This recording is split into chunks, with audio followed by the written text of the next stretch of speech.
যারা ধান খেতে পাট খেতে মাননীয় স্পিকার থাকতে হতো 5ই আগস্টের পরে তাদের জীবনের কি পরিবর্তন হয়েছে তারা তাদের প্রতিবেশীরা মাননীয় স্পিকার খুব ভালো করেই জানে।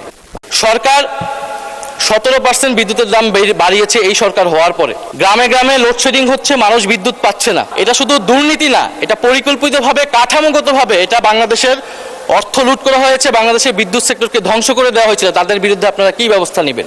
মাননীয় স্পিকার, আজকে মাসের কত তারিখ? 28। আমি রেন্টে কারে ভাড়া নিয়ে একটা গাড়ি আমি ব্যবহার করা লাগে আমার নিরাপত্তার জন্য। তো সেই গাড়ি ভাড়াটা এখন মাননীয় স্পিকার দিতে পারিনি মাসের শেষ। সরকার দলীয় অনেক নেতা তারা জেলে থাকা অবস্থায় তাদের সম্পদ মাননীয় স্পিকার কয়েক গুণ বৃদ্ধি পেয়েছে আওয়ামী লীগ আমলে। মাশাআল্লাহ, এই আমলে সেটা কয়েক গুণ বৃদ্ধি পাবে মাননীয় স্পিকার, এটা আমরা জানি না। যারা ধান খেতে পাট খেতে মাননীয় স্পিকার থাকতে হতো 5ই আগস্টের পরে তাদের জীবনের কি পরিবর্তন হয়েছে তারা তাদের প্রতিবেশীরা মাননীয় স্পিকার খুব ভালো করেই জানে।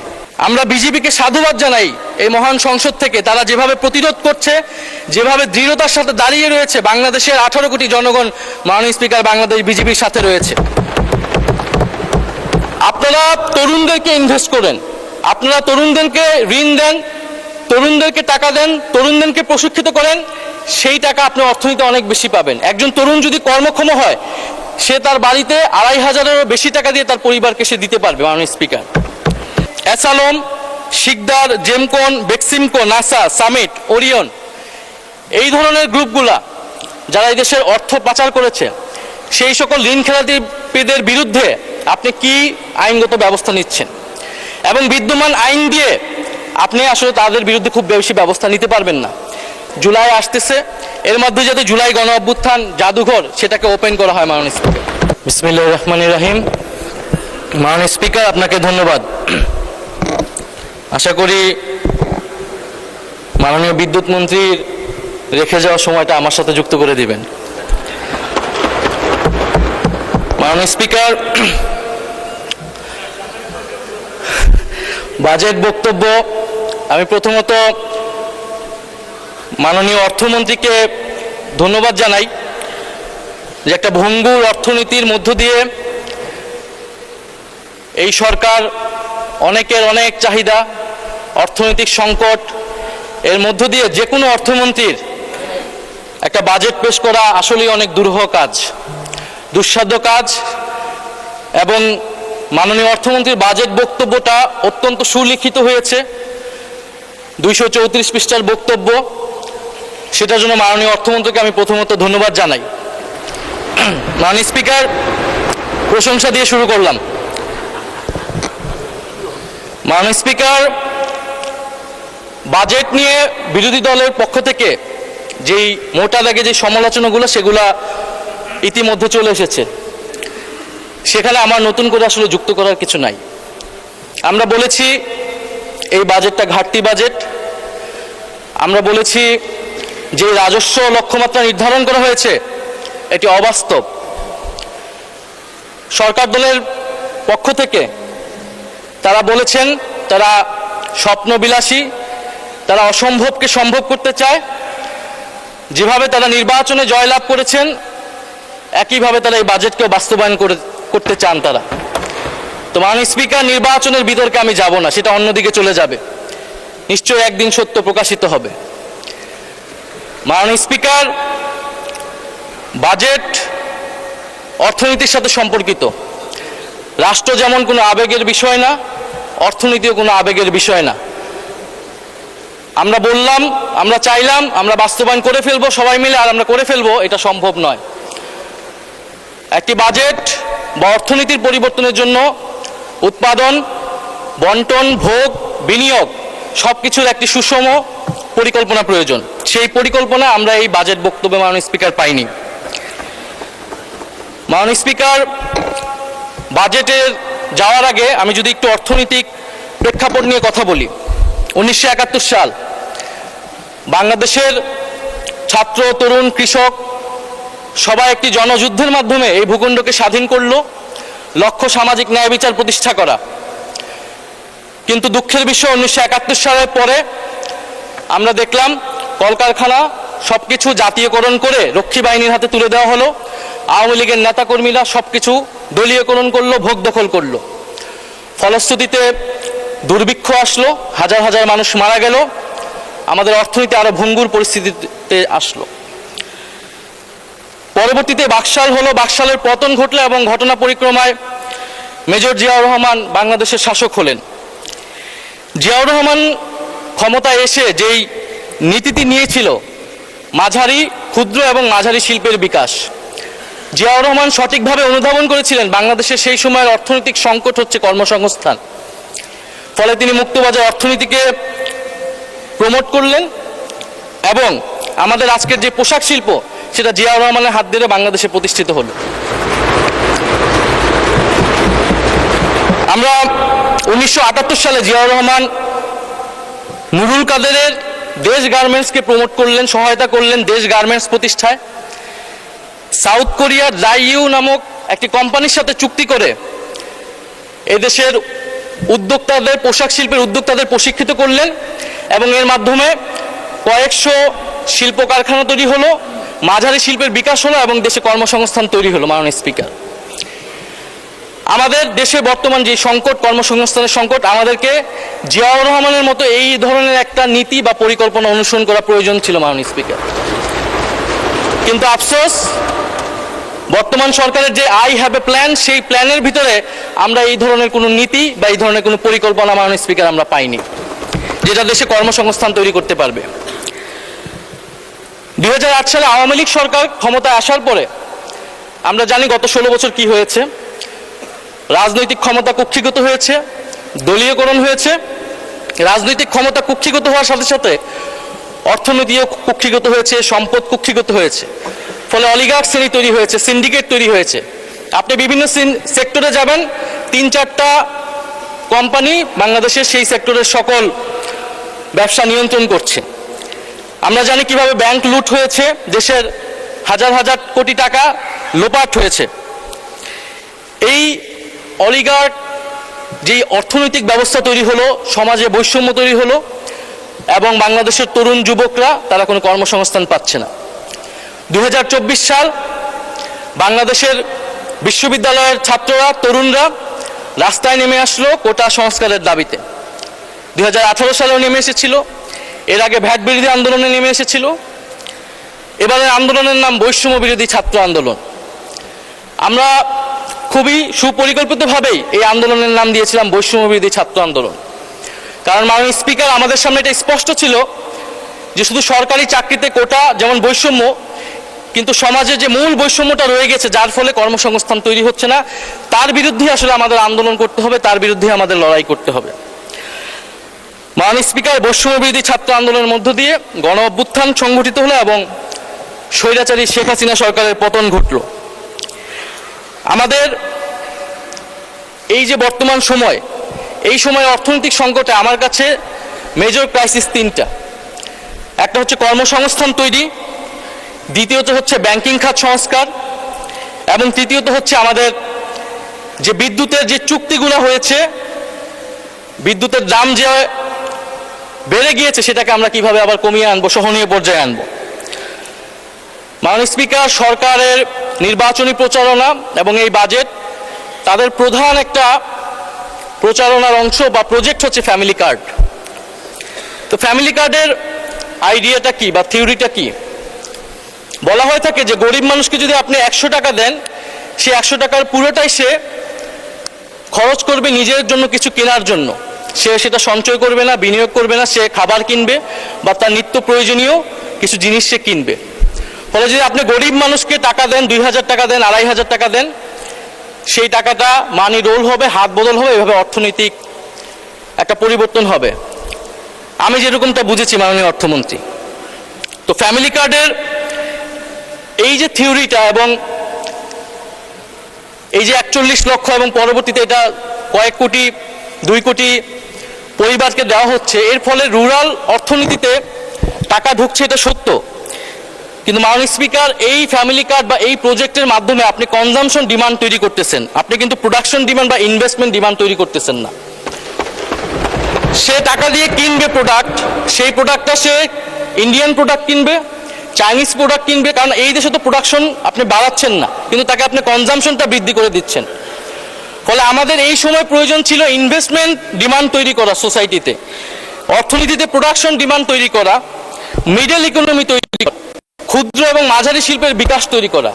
কিন্তু আপনি যেটা করছেন, কনজামশন ডিমান্ড তৈরি করছেন। এর ফলে আপনাকে কি করতে হবে? আমদানি করতে হবে এবং আপনাকে উচ্চ মূল্যস্ফীতি হয়ে যাবে এবং আপনি একটা নির্ভরশীল জনগোষ্ঠী তৈরি করছেন, যেখানে আমাদের বাংলাদেশের এই মুহূর্তে সবচেয়ে সম্ভাবনার জায়গা হচ্ছে তরুণরা। ডেমোগ্রাফিক ডিভিডেন্ডের সবচেয়ে স্বর্ণ সময় আমরা পার করছি মাননীয় স্পিকার। আমার দরকার ছিল তরুণদেরকে ইনভেস্ট করা। জিয়াউর রহমান যেরকম সাউথ কোরিয়ার সাথে চুক্তি করে তরুণদেরকে প্রশিক্ষিত করেছিল এবং পোশাক শিল্পের মাধ্যমে একটা মাঝারি এবং ক্ষুদ্র শিল্পের বিকাশ ঘটিয়েছিল, এরকম কোনো পরিকল্পনা কিন্তু মাননীয় স্পিকার আমরা এই বাজেটে পাইনি।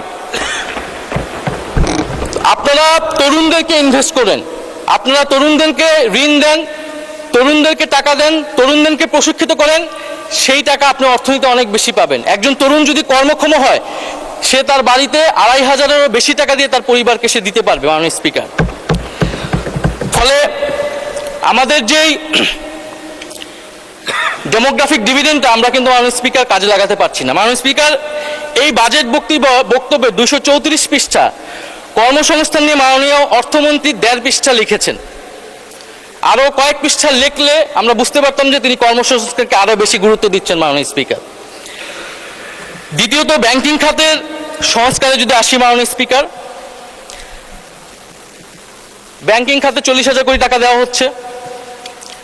ব্যাংক রেজুলেশন আইন এই সরকার এসে বদল করেছে, সংস্কার করে যারা ঋণ খেলাপি ছিল, যারা দেশের টাকা পাচারকারী ছিল, তাদেরকে আবার সুযোগ দিচ্ছে।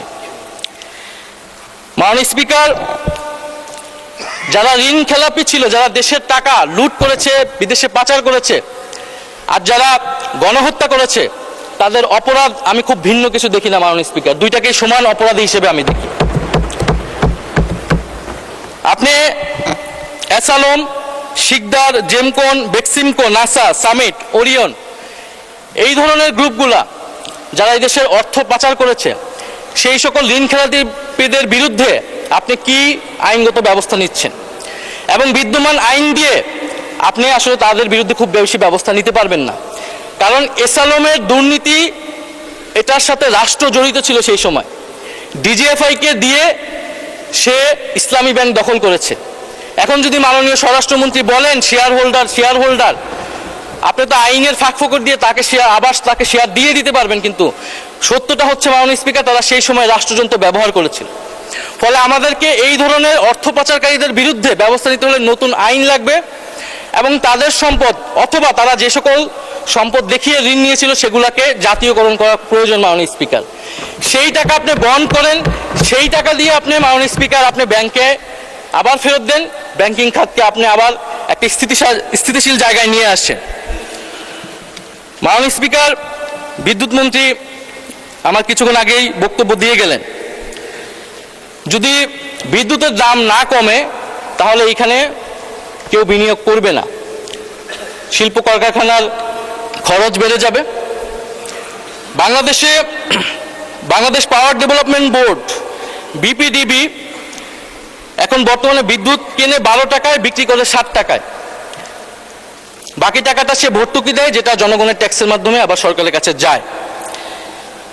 যদি 12 টাকায় বিক্রি করে 12 টাকায় কিনে 12 টাকায় আবার বিক্রি করে, তাহলে বিদ্যুতের দাম বাড়াতে হবে 86%। মাননীয় স্পিকার, সরকার 17% বিদ্যুতের দাম বাড়িয়েছে এই সরকার হওয়ার পরে। গ্রামে গ্রামে লোডশেডিং হচ্ছে, মানুষ বিদ্যুৎ পাচ্ছে না। যদি আমাদেরকে এই ব্যবস্থা আমরা রাখি, আমাদেরকে সরকারকে অবশ্যই বিদ্যুতের দাম বাড়াতে হবে, সরকারের কিছু করার থাকবে না। কারণ আমরা জানি ক্যাপাসিটি চার্জের মাধ্যমে প্রতি বছর 99,000 থেকে 1,65,000 কোটি টাকা ক্যাপাসিটি পেমেন্ট দিতে হচ্ছে সরকারকে।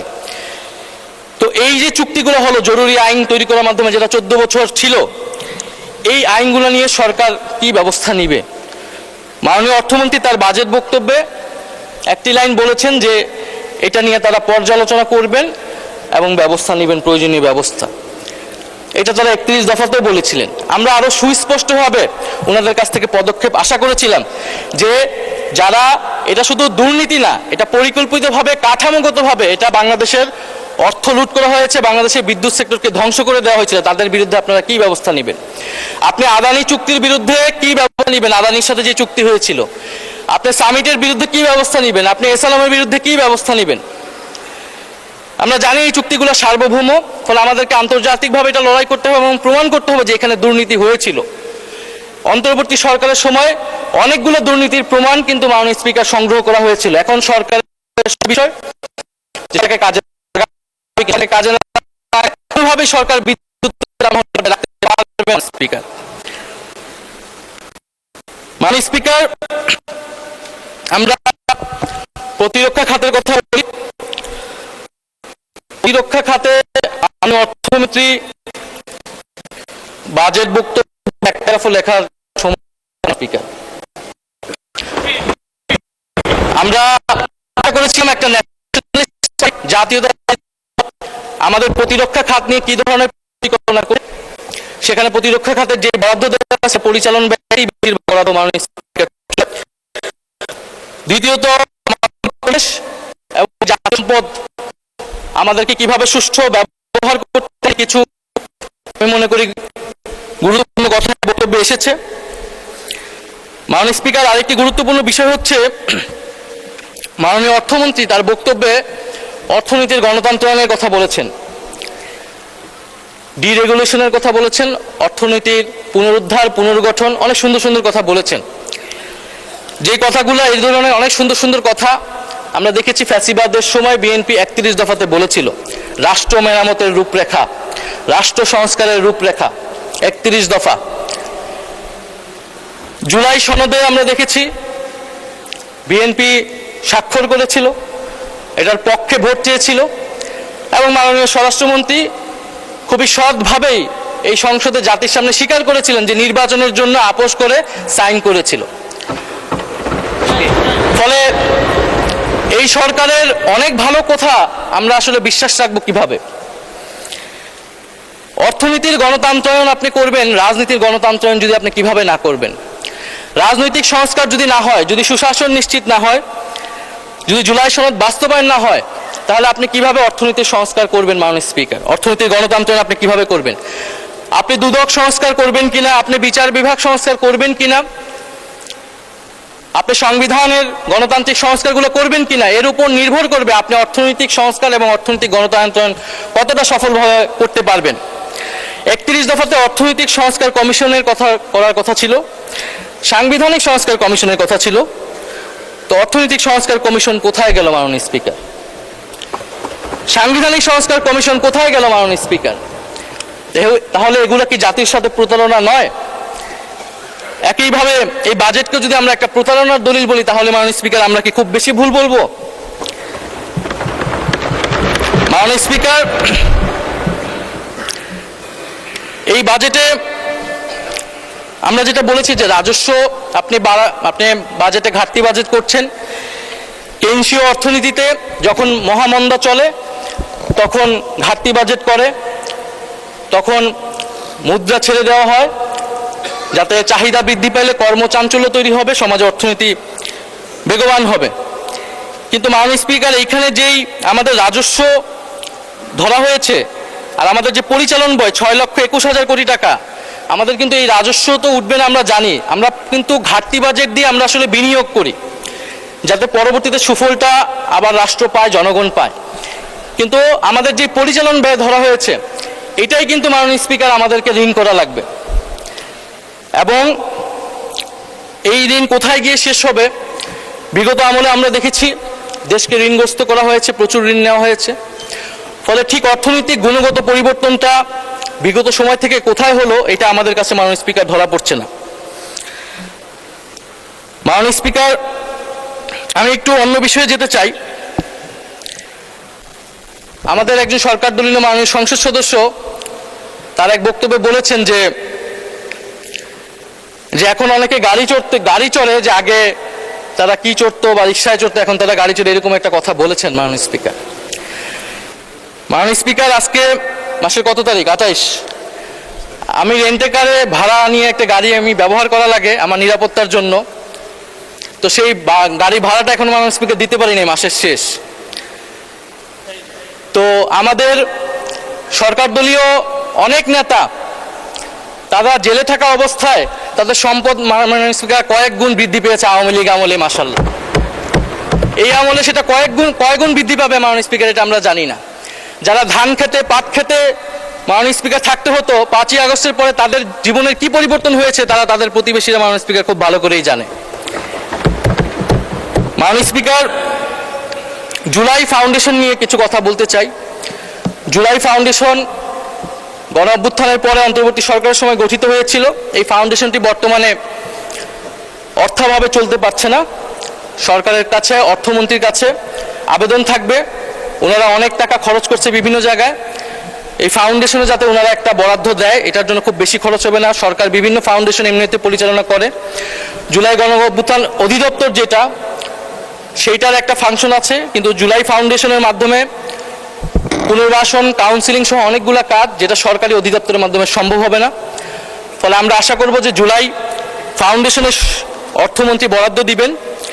জুলাই গণ অভ্যুত্থান জাদুঘর, শোনা যাচ্ছে যে সরকারের একটা অংশ জাদুঘরটাকে খুলতে দিচ্ছে না। আমরা জানি না এটা সত্য কিনা, আমরা আশা করবো এই কথাটা যাতে সত্য না হয়। এবং 5ই আগস্টের মধ্যেই জুলাই আসতেছে, এর মধ্যে যাতে জুলাই গণ অভ্যুত্থান জাদুঘর সেটাকে ওপেন করা হয় মাননীয় স্পিকার।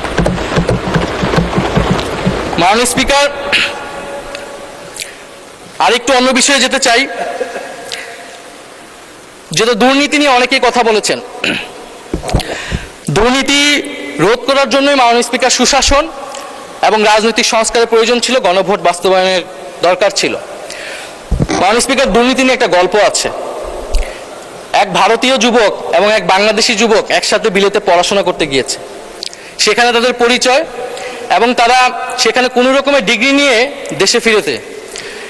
তো দেশে ফিরে তাদের কাছে মনে হয়েছে তারা যদি ধনী হতে চায় তাহলে রাজনীতি হচ্ছে তাদের জন্য সবচেয়ে সহজ অপশন। দুজনেই রাজনীতিতে যুক্ত হলো এবং দুজনেই অল্প সময়ের মধ্যে সংসদের সদস্য হয়ে গেল দুই দেশের। এর মধ্যে ভারতীয় যেই যুবক ছিল সে অনেক ধন সম্পদ করে ফেললো এবং সে বাংলাদেশি যুবককে তার দেশে দাওয়াত দিল। তো বাংলাদেশি যুবক ভারতে গেল এবং বিমানবন্দরে নেমেই সে জিজ্ঞাসা করলো যে তুমি কিভাবে এত ধন সম্পদ করতে পেরেছো? তো ভারতীয় যুবক বলল যে তুমি যখন বিমানবন্দরে আবার যখন ফেরত যাবা তখন আমি সেই রহস্যের কথা বলবো। তো সে ভারত ঘুরে আবার যখন ফেরত যাচ্ছে বিমানবন্দরে, তখন রাস্তায় সে ভারতীয় যুবক নদীর উপরে একটা সেতু দেখাচ্ছে যে এই সেতুটা দেখছো, এই সেতুর অর্ধেক হচ্ছে আমার ধন সম্পদের উপর দাঁড়িয়ে আছে। বাংলাদেশি যুবকটা সেই ইঙ্গিতটা বুঝতে পারলো এবং দেশে ফিরতে আসলো। দেশে ফেরত এসে কয়েক বছরের মধ্যে সেও অনেক ধন সম্পদের মালিক হয়ে গেল এবং ভারতীয় যুবককে আবারও বাংলাদেশে দাওয়াত দিল। ভারতীয় যুবক বাংলাদেশে আসলো, এসে সেই বাংলাদেশি যুবককে বলল কোথায় তোমার সেতু কোথায়? তো বাংলাদেশি যুবক বলল যে তুমি থাকো 2 দিন, যাওয়ার সময় বিমানবন্দরে আমি তখন তোমাকে এই রহস্যের কথা বলবো। তো 2 দিন থেকে সে যখন বিমানবন্দরে আবার বিদায় দিতে জানাচ্ছে ভারতীয় যুবককে, তখন সে নদীর উপরে একটা সেতু দেখাচ্ছে যে ওই যে দেখছো সেতুটা, ওই সেতুটার উপরে আমার ধন সম্পদের উপরে সেতুটা দাঁড়িয়ে আছে। ভারতীয় যুবক বলল কোথায়, সেতু কোথায়? তখন বাংলাদেশি যুবক বলল তুমি যদি সেতু দেখতেই তাহলে তার আমার ধন সম্পদ এতটা হতো না। তো মাননীয় স্পিকার, বাংলাদেশের উন্নয়ন, মেগা প্রকল্প, মেগা প্রজেক্ট, এগুলোর মাধ্যমে ধন সম্পদ কিভাবে তৈরি হয়, আমলাতন্ত্র, রাজনীতিবিদ, ব্যবসায়ী চক্র কিভাবে ফুলে ফেপে বড় হয়েছে করার জন্য জবাবদিহিতার আওতায় আনার জন্য মাননীয় স্পিকার হচ্ছে জুলাই সনদ এবং গণভোট অনুষ্ঠিত হয়েছিল। আপনি যে লোকাল লেভেলে ফ্যামিলি কার্ড দিচ্ছেন সেখানে যে দুর্নীতি হবে না তার কি গ্যারান্টি? আপনি কিভাবে সেটা নিশ্চিত করবেন যে সেটা যার প্রাপ্য সে পাবেন? আপনি কি স্থানীয় প্রশাসনকে শক্তিশালী করেছেন? আপনি কি স্থানীয় সরকারকে সংস্কার করেছেন? আপনি তো সেখানে দলীয় প্রশাসক বসিয়ে রেখেছেন। ফলে মাননীয় স্পিকার, দুর্নীতিকে রোধ করতে হলে আমাদেরকে অবশ্যই আমাদেরকে গণভোট বাস্তবায়ন করতে হবে, গণভোটের রায়, সংস্কার এবং জুলাই সনদ বাস্তবায়ন করতে হবে। মাননীয় স্পিকার, আমি শেষের দিকে এসে গিয়েছি, আরেকটি বিষয়ে যাব।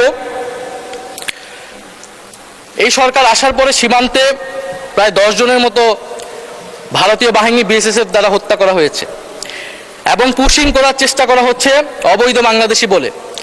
আমরা এই বাজেট অধিবেশনে পুশিং নিয়ে একটা আলোচনা করতে চেয়েছিলাম মাননীয় স্পিকার।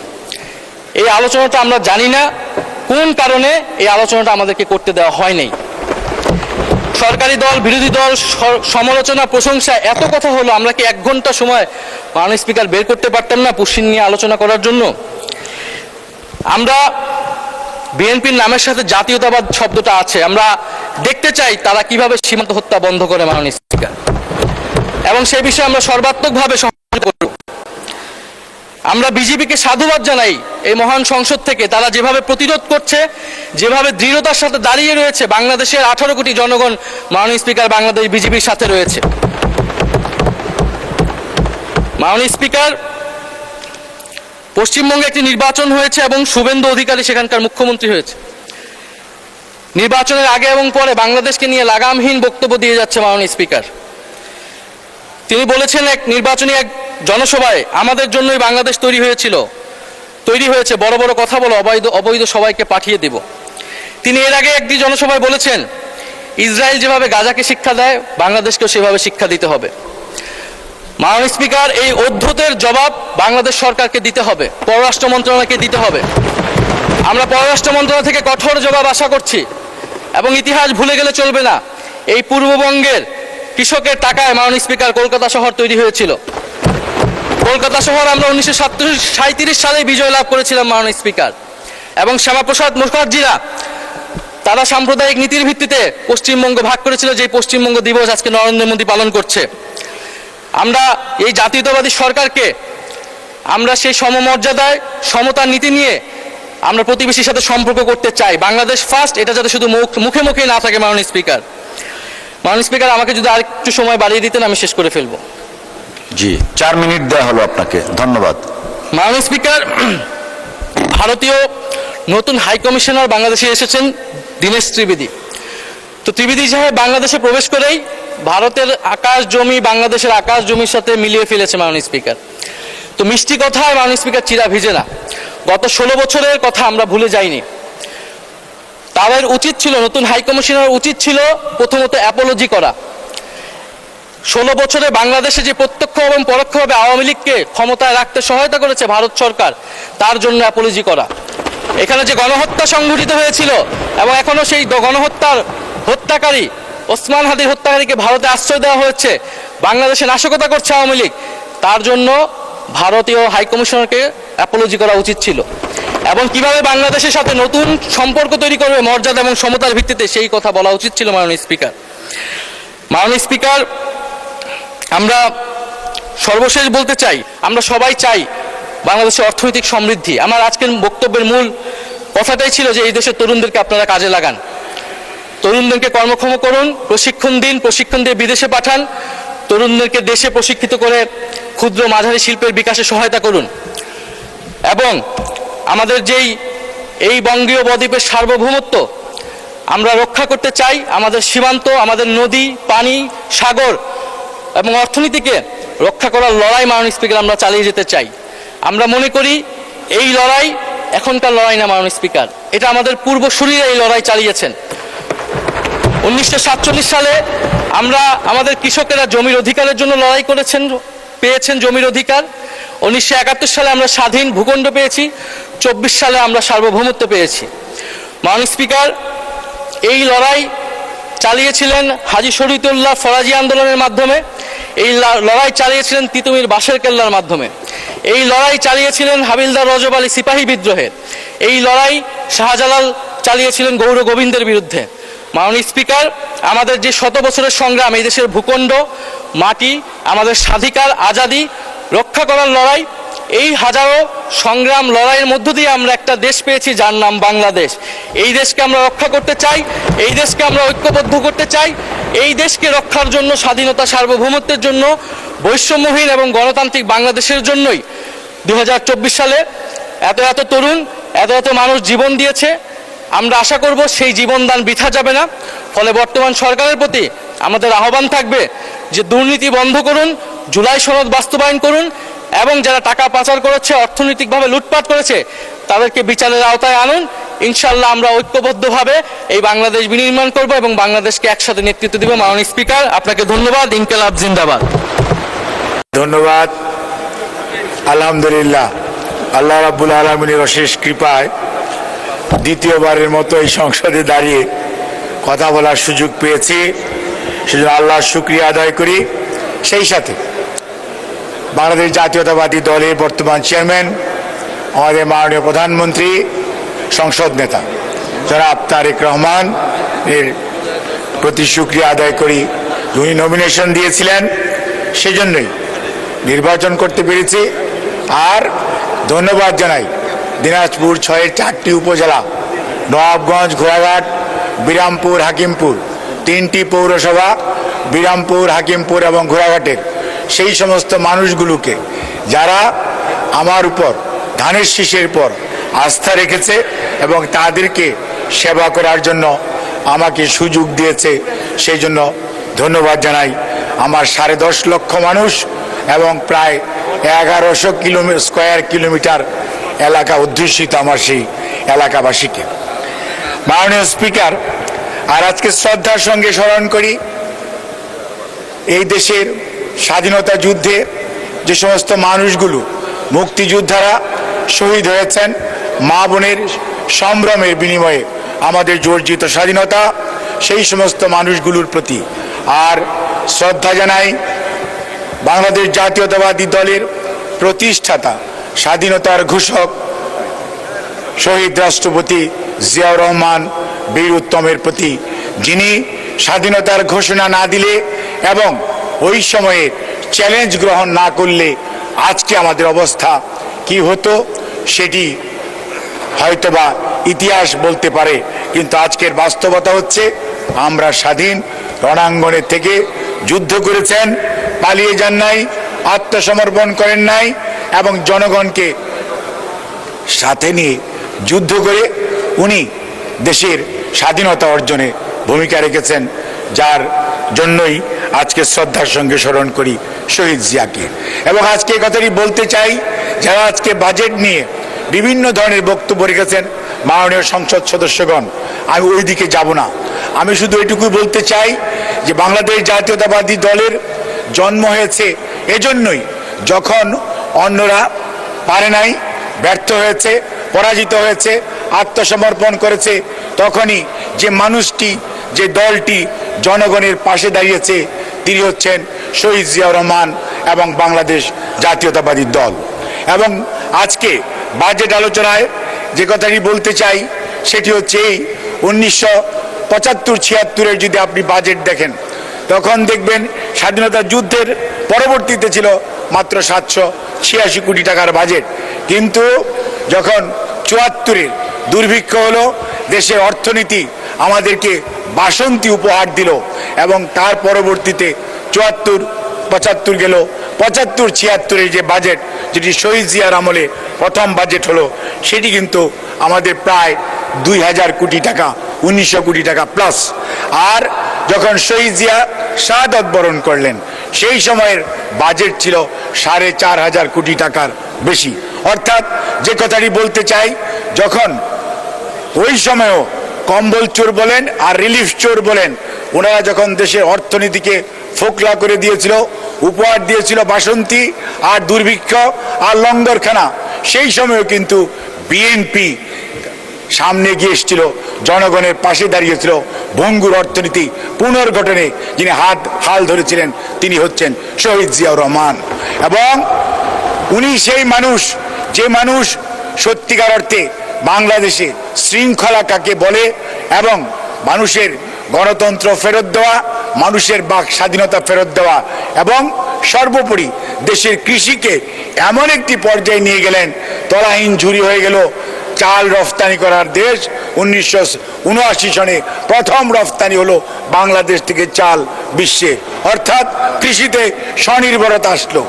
আর আজকে যে অর্থনীতি নিয়ে আমরা গল্প করি, আমরা বড়াই করি, আমরা আজকে সেই অর্থনীতি আরএমজির সূচনা শহীদ রাষ্ট্রপতি জিয়াউর রহমান। আর রেমিটেন্স নিয়ে কথা বলি, রেমিটেন্স যোদ্ধাদের জন্য আমরা কথা বলি, সেটিও শুরু করেছিলেন শহীদ রাষ্ট্রপতি জিয়াউর রহমান। যে 3টি পিলারের উপর বাংলাদেশের অর্থনীতি বর্তমানে দাঁড়িয়ে আছে, তারই ধারাবাহিকতায় দেশনেত্রী বেগম খালেদা জিয়া 9 বছর আন্দোলন সংগ্রাম করেছেন স্বৈরাচার বিরোধী, এবং তার পরবর্তীতে 91 জাতীয় নির্বাচনে এদেশের মানুষ ওনার উপর আস্থা রেখেছে, বিএনপির উপর আস্থা রেখেছে। এবং এমন একটি সময় যখন স্বৈরাচার বাংলাদেশের প্রত্যেকটি প্রতিষ্ঠানকে ধ্বংস করে দিয়েছিল, সেই সময় বেগম খালেদা জিয়া অর্থাৎ আমাদের দেশনেত্রী, গণতন্ত্রের মা, ওই সময় দায়িত্ব নেওয়ার পরে উনি যখন বাজেট করেছিলেন 91-92 অর্থ বছরে, সেই বাজেট ছিল প্রায় 19,500 কোটি টাকার বাজেট। অর্থাৎ এরশাদের আমলের লাস্ট বাজেট ছিল 15,500 কোটি টাকার বাজেট। কিন্তু দেশনেত্রী বেগম খালেদা জিয়া তৎকালীন অর্থমন্ত্রী ছিলেন মরহুম এম সাইফুর রহমান, এবং উনি যখন ভ্যাটের ঘোষণা দিলেন তখন আজকের বিরোধী দল, তৎকালীন বিরোধী দল সবাই মিলে, আপনাদের মনে থাকার কথা, ভ্যাটের বিরুদ্ধে আন্দোলন হয়েছিল। কিন্তু আজকে প্রমাণিত যে ভ্যাট এমন একটি বিষয় বাংলাদেশের অর্থনীতিকে সত্যিকার অর্থে এটি আজকে একটি সুদৃঢ় অবস্থানে নিয়েছে, অর্থাৎ ওই সময়কার সিদ্ধান্ত। তার পরবর্তীতে যখন আপনার আবারও খালেদা জিয়া আপনার প্রধানমন্ত্রী হিসেবে দায়িত্ব পালন করেছেন, উনি এই দেশের নারী শিক্ষা বলেন অথবা মানুষ বিনা পয়সায় শিক্ষা বলেন, আজকের নারী বিষয়ক বলেন, শিশু বিষয়ক বলেন, মুক্তিযুদ্ধ বিষয়ক মন্ত্রণা বলেন, প্রত্যেকটার পিছনে যে নামটি জড়িত সেটি হচ্ছে বেগম খালেদা জিয়া বাংলাদেশ জাতীয়তাবাদী দল। অর্থাৎ বিএনপি এমন একটি দল, যেই দল সব সময় মানুষের পাশে থাকে, মানুষের কথা বলে, মানুষের দুঃখ দুর্দশা লাঘবে ভূমিকা রাখে। এবং তারপরে পরবর্তীতে আপনি দেখেন বাজেট যখন 2001 বলেন, 2002 বলেন, 2005-06 বলেন, সর্বশেষ 70,000 কোটি টাকার বাজেট দিয়ে গিয়েছেন। আর বিগত স্বৈরাচার অর্থাৎ পলায়নকৃত স্বৈরাচারের 2022-23-এর বাজেট ছিল, যেটা মানে 23-24-এর বাজেট, সেটা ছিল 6 লক্ষ কোটি টাকা প্লাস। আর এই বছর আমাদের যোগ্য অর্থমন্ত্রী জনাব আমির খসরু মাহমুদ চৌধুরী, উনি 9,38,000 কোটি টাকার বাজেট দিয়েছেন। কোন সময়ে? যখন স্বৈরাচার এই দেশ থেকে বিলিয়ন বিলিয়ন ডলার দেশের থেকে পাচার করেছে, এবং বাংলাদেশের এমন কোনো গণতান্ত্রিক প্রতিষ্ঠান নাই, এমন কোনো প্রতিষ্ঠান নাই, প্রত্যেকটি প্রতিষ্ঠানকে ধ্বংস করে দিয়েছে, ব্যাংকিং খাতকে একদম ফোকলা করে দিয়ে বাংলাদেশ ব্যাংকে লুট করে নিয়ে গেছে। সেই অবস্থায় সেই অর্থনীতি, ভঙ্গুর অর্থনীতির উপর দাঁড়িয়ে আমির খসরু মাহমুদ চৌধুরী, আমাদের নেতা অর্থাৎ সংসদ নেতা জনাব তারেক রহমানের সুনির্দিষ্ট দিক নির্দেশনায় 9,38,000 কোটি টাকার বাজেট ঘোষণা করেছে। অর্থাৎ বিএনপি চ্যালেঞ্জ নিতে জানে, চ্যালেঞ্জ গ্রহণ করতে জানে, চ্যালেঞ্জ বাস্তবায়ন করতে জানে। কাজেই বিএনপির হারানোর বা ভয়ের কিছু নাই। বিএনপি হচ্ছে এমন একটি রাজনৈতিক দল, যেই রাজনৈতিক দল সত্যিকার অর্থে এদেশের মানুষের পাশে থেকে যুদ্ধ করেছে, লড়াই করেছে, স্বাধীনতা এনে দিয়েছে, এবং বাসন্তী তাড়িয়ে এদেশ থেকে আপনার চাল রফতানি করেছে। আজকে আমরা মোটা কাপড় পরি, সেইটি শহীদ রাষ্ট্রপতি জিয়াউর রহমানের যে আরএমজি সেক্টরের এই যে রফতানি, আজকে আমাদের যে অর্থনৈতিক অবস্থা, প্রত্যেকটার পিছনে যেটি জড়িত সেটি হচ্ছে বাংলাদেশ জাতীয়তাবাদী দল। আর বিএনপি তো কাজ করবেই। বিএনপি তো সেই দল, আজকে যারা মুক্তিযুদ্ধের কথা বলেছিলেন, মুক্তিযুদ্ধের কথা বলতে বলতে মুখে ফেনা তুলে ফেলেছেন, তারা কিন্তু মুক্তিযোদ্ধাদের জন্য কিছুই করে নাই। মুক্তিযুদ্ধ বলেন, আর মুক্তিযুদ্ধ বিষয়ক মন্ত্রণালয় বলেন, আর স্বাধীনতা পুরস্কার বলেন, 21শে পদক বলেন, বাংলা একাডেমি পদক বলেন, প্রত্যেকটার পিছনে শহীদ জিয়াউর রহমান, দেশনেত্রী বেগম খালেদা জিয়া। আজকে নারীর ক্ষমতায়ন বলেন, নারীর অধিকার বলেন, নারীর শিক্ষা বলেন, প্রত্যেকটার পিছনেই দেশনেত্রী বেগম খালেদা জিয়া। অর্থাৎ আমরা যেটি বলতে চাই, বাংলাদেশের যত ভালো কিছু আছে প্রত্যেকটার সাথে জড়িত যেই নাম, সেটি হচ্ছে বেগম খালেদা জিয়া, শহীদ জিয়াউর রহমান এবং বাংলাদেশ জাতীয়তাবাদী দল। আর এই মুহূর্তে যিনি নেতৃত্ব দিচ্ছেন তিনি হচ্ছেন জনাব তারেক রহমান। কাজেই তার উপর আস্থা রাখতে হবে, কারণ এই রক্তের মধ্যে শহীদ জিয়া আছে, খালেদা জিয়া আছে, আর আছে দেশপ্রেম। সেই জন্যই আগামীতে 9,38,000 কোটি টাকার বাজেট সত্যিকার অর্থেই একটি যুগোপযোগী বাজেট এবং প্রয়োজনীয় বাজেট। আজকে আমরা কথা বলছি, সমালোচনা করছি, কিন্তু পরক্ষণে আবার বলছি আমার এই ব্রিজটা দরকার, আমার এই কালভার্টটা দরকার, আমার এলাকার এয়ারপোর্ট দরকার। আমরা বিভিন্ন কথা বলছি। কাজে এই অবস্থার মধ্যে দাঁড়িয়ে আমাদেরকে বাস্তবের মুখোমুখি হতে হবে, কারণ মানুষের প্রয়োজন আছে। এক সময় 7.5 কোটি লোক ছিল, এখন 180 মিলিয়ন লোক। আজকে আমরা সামাজিক সুরক্ষার কথা বলি, অনেকে বলেছেন শিক্ষায় নাকি সবচেয়ে বেশি বরাদ্দ। আমি আপনাদেরকে স্পষ্ট করে বলতে চাই, যেহেতু আমি সমাজ কল্যাণ, নারী, শিশু এইগুলো দেখি, সেই জন্য আপনাদের সামাজিক সুরক্ষা খাতে 1,44,000 কোটি টাকা বাজেট এই সরকারের।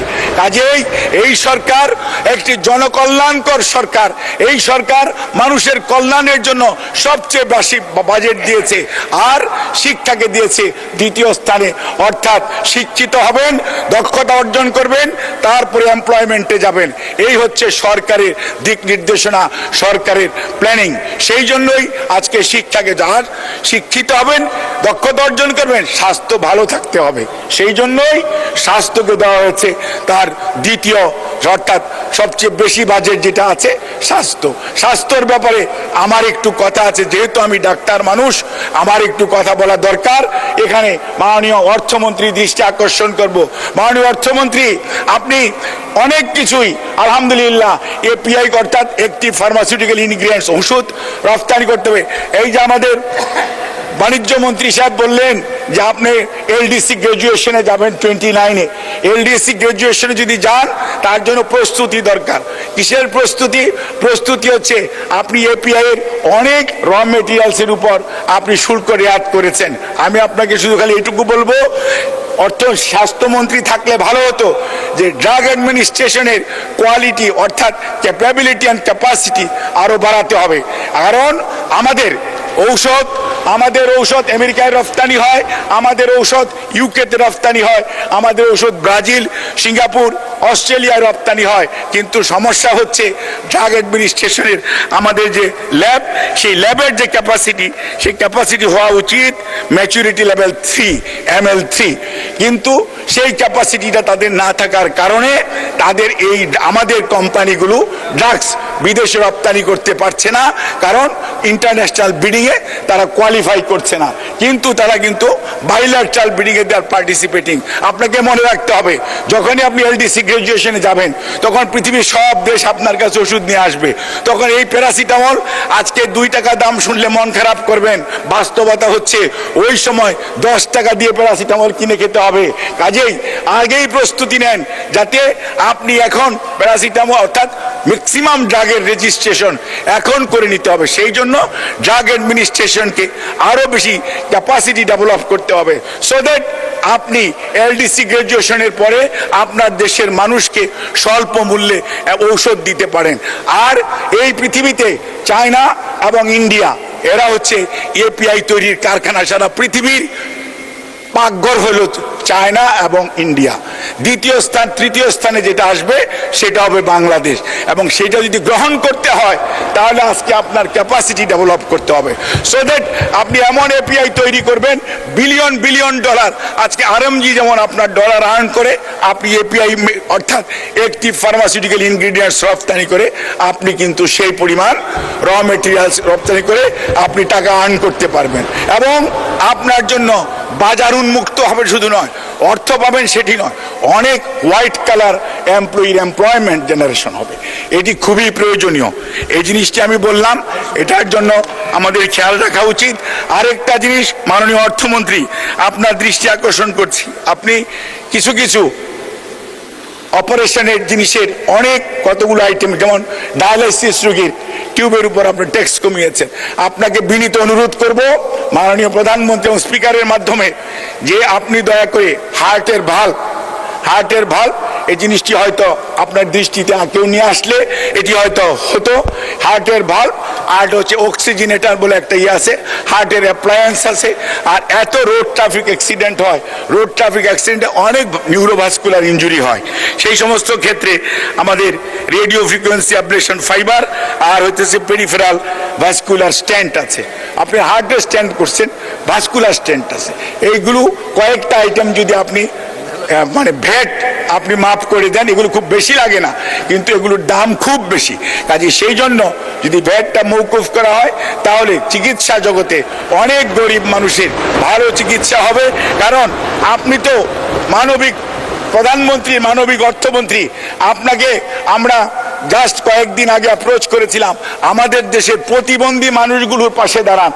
আপনি এবং মাননীয় প্রধানমন্ত্রী আপনাকে নির্দেশনা দিয়েছে এবং আপনি আমাদেরকে এই যে এমপি সাহেবরা এখানে আছেন, যত সংসদ সদস্যরা আছেন, সবার শত শত ডিও আছে, যাদের হুইল চেয়ার লাগবে, কারো আপনার সেলাই মেশিন লাগবে, কারো বিভিন্ন ধরনের সাহায্য সহযোগিতা লাগবে। আমাদের সরকার যেহেতু একটি মানবিক সরকার, এই সরকারের নির্বাচনী কমিটমেন্ট আছে প্রতিবন্ধীদেরকে সহযোগিতা করার জন্য। কাজেই আপনি যে সাহায্য আমাদেরকে করেছেন সেটা দিয়ে কিন্তু আমরা হুইল চেয়ার এবং আপনার সেলাই মেশিন ক্রয় করার উদ্যোগ গ্রহণ করেছি এবং আমরা সংসদ সদস্যদেরকে আশ্বস্ত করতে চাই, মাননীয় প্রধানমন্ত্রীর সাথেও আমাদের কথা হয়েছে। আমরা 350 জন সংসদ সদস্য এখানে উপস্থিত আছেন আলহামদুলিল্লাহ। এটা আসার পরে আমরা সবাই এখানে কোনো ধরনের ডিসক্রিমিনেশন থাকবে না ইনশাল্লাহ। যার যেখানে যতটুকু প্রয়োজন সাধ্য অনুযায়ী, বাংলাদেশে আর্থিক সীমাবদ্ধতার মধ্যেও সাধ্য অনুযায়ী সেটি আমরা বিতরণ করব। এবং মাননীয় অর্থমন্ত্রী আমাদেরকে বারবার বলেছেন, কারণ উনি ওই কমিটির চেয়ারম্যান, আমি ওই কমিটির সদস্য সচিব, উনি বারবার বলেছেন যে প্রতিবন্ধীদের বিষয়, ডিসেবলদের জন্য, দেয়ারা 11 ধরনের ডিসেবলড আছে, প্রতিবন্ধী আছে, তাদের পাশে দাঁড়ানো আমাদের সবার নৈতিক দায়িত্ব। প্রতিবন্ধীর সংখ্যা বাংলাদেশে কেউ বলবেন 40 লক্ষ, কেউ বলবো 45 লক্ষ, এবং WHO হিসাবে হচ্ছে আমাদের দেশে 6% of the total population this way that way they are disabled. এখন এই মানুষগুলোকে যদি অ্যাড্রেস করতে হয়, ডিসেবলডকে অ্যাড্রেস করতে মিনিমাম 2-3 জন সহকারী লাগে। কাজে সেই লোকগুলোকে পাশে দাঁড়ানো, সেই লোকদেরকে এমপ্লয়মেন্ট করে, খালি তাদেরকে হেল্প করে না, you need to give them the education, you need to make them some have some skill, then তাদেরকে আপনি পুনর্বাসন করবেন। তাহলেই কেবল একটা ইনক্লুসিভ সোসাইটি হবে, যেটা বাংলাদেশ জাতীয়তাবাদী দলের নির্বাচনী ম্যানিফেস্টো, সরকারের অগ্রাধিকার, এবং সেই লক্ষ্যে বর্তমান সরকার কাজ করছে। এবং আমি মনে করি মাননীয় অর্থমন্ত্রী, আপনি দয়া করে এই বিষয়গুলো আমি যে কয়েকটা বললাম আমি আপনাকে লিখিতভাবে আবার দিব, সো দ্যাট এটা আপনি দয়া করে অ্যাড্রেস করবেন। আমি যে জিনিসটা আরেকটু বলতে চাই, আজকে না কনজেনিটাল হার্ট ডিজিজের টাকা দেয়, কনজেনিটাল হার্ট ডিজিজের টাকা আগে থেকেই দেয়, সেটা আমি জন্য বলি না। উনি কিন্তু cirrhosis of liver, congenital heart disease, তারপরে আপনার হচ্ছে লিভার ডায়ালাইসিসের জন্য, তারপরে যে কোনো ধরনের মেলিগনেন্সিতে ওরা আমাদের সরকার কিন্তু সহযোগিতা করে। কিন্তু তারপরেও বলবো, আমরা 50,000 থেকে 1 লক্ষ টাকা করেছেন, 300 কোটি টাকার বাজেট 650 কোটি টাকা করেছেন, সেই জন্য আপনাকে ধন্যবাদ। কিন্তু তারপরও আমি বলবো যে আপনার এই সেক্টর হচ্ছে এত বেশি প্রয়োজন মানুষের, সত্যিকার অর্থে এখানে আরো যদি বাড়ানো যায়, এটা আপনার দয়া করে খেয়াল রাখার জন্য আমি আপনার কাছে বিনীত অনুরোধ করছি। আরেকটা হচ্ছে যে কাজটা ফ্যামিলি কার্ড, যেটা অনেকেই বলেছেন, আমি শুধু আপনাদেরকে আশ্বস্ত করতে চাই, আমি অনেক সংসদ সদস্যের বক্তব্য শুনেছি, ফ্যামিলি কার্ড আগামী 4 বছরে পর্যায়ক্রমে বাস্তবায়ন করা হবে। আমরা 3 টার্মে আমরা পাইলটিং করেছি, মাননীয় অর্থমন্ত্রী সেই কমিটির চেয়ারম্যান, আমাদের অনেক মন্ত্রী মহোদয় এবং উপদেষ্টাগণ, সরকারি উচ্চপদস্থ কর্মকর্তারা সদস্য, আমি নিজেও সেটার সদস্য সচিব হিসেবে দায়িত্ব পালন করছি। এখানে এই বছর অর্থাৎ জুলাইয়ের 1 তারিখ থেকে 30শে জুন পর্যন্ত আপনার টোটাল হবে পাইলটিং সহ 41 লক্ষ পরিবার সুবিধা পাবে। ইট ইজ নট দ্যাট যে ফ্যামিলি প্ল্যানিং বা ফ্যামিলি কার্ড 41 লক্ষকে দেওয়া হবে, ফ্যামিলি কার্ড দেওয়া হবে বেশি সংখ্যক মানুষকে, সুবিধাভোগী হবে 41 লক্ষ পরিবার। এবং সেইটার জন্য অলরেডি 14,500 কোটি টাকার যে বাজেট, সেই বাজেট অলরেডি আপনার আমাদের যে অ্যানুয়াল ডেভেলপমেন্ট প্ল্যান এডিপিতে এখন আছে। কাজে এই অবস্থায় আমরা চাইব, এবং এটা কোনো এলাকা হবে না, সহ 300টি আসনে একযোগে ইনশাআল্লাহ এই কর্মসূচি। আপনাদের কোনো ডিও লেটার, কোনো তদবির করার প্রয়োজন পড়বে না। ফ্যামিলি প্রত্যেকটা বাড়ি বাড়ি যে খুঁজবে, ফ্যামিলি কার্ডকে কাউরে খুঁজতে হবে না। ফ্যামিলি কার্ড নিজে আপনাদের বাড়ি যে ওই সমস্ত যে পরিবাররা ফ্যামিলি কার্ড পাওয়ার উপযুক্ত তাদেরকে খুঁজে বের করবে, তাদেরকে দিবে। আপনারা শুধু খালি সুপারভাইজ করবেন যাতে। ধন্যবাদ মাননীয় মন্ত্রী। আজান পড়ে গেছে, আপনি বিনা পয়সায় অনেকের প্রেসক্রিপশন দেন, আজকে স্বাস্থ্য মন্ত্রণালয়কেও কিছু প্রেসক্রিপশন দিয়েছেন, থ্যাংক ইউ।